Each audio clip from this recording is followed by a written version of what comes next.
Baiklah, yang pertama sekali, apa itu rasuah?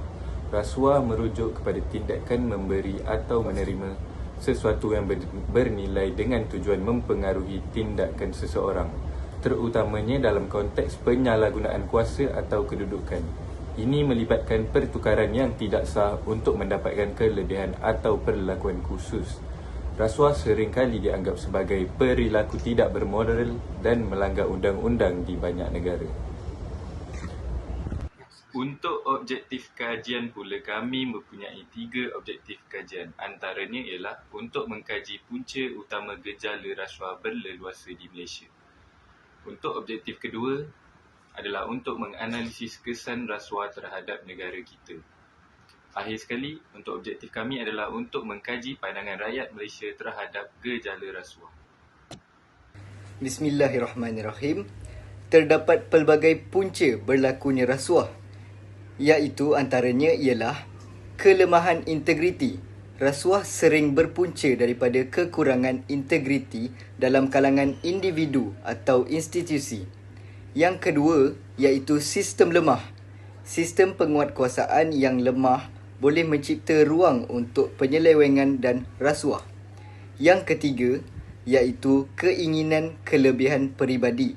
Rasuah boleh muncul apabila individu tersebut memilih kepentingan peribadi melebihi tanggungjawab umum.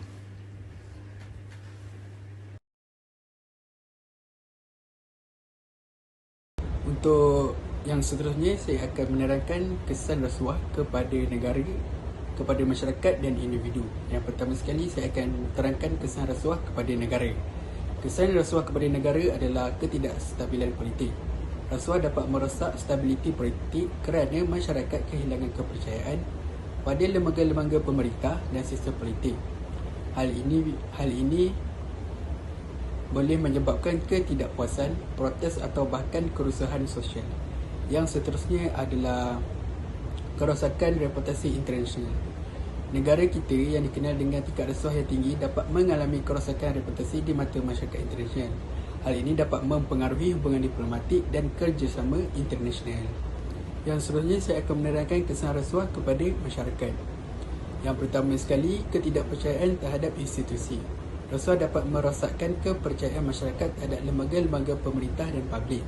Ketika keputusan-keputusan yang penting diduga yang dipenuhi oleh rasuah, masyarakat kehilangan keyakinan pada integriti dan keadilan sistem. Poin yang kedua saya adalah peningkatan biaya hidup. Rasuah dapat menyebabkan peningkatan biaya hidup kerana sumber daya dan projek-projek pembangunan dapat diarahkan ke arah yang tidak efisien atau menguntungkan individu tertentu, meninggalkan masyarakat umum dengan biaya hidup yang tinggi. Okey, untuk yang seterusnya saya beralih kepada kesan rasuah kepada individu. Yang pertama adalah hilang integriti dan kepercayaan.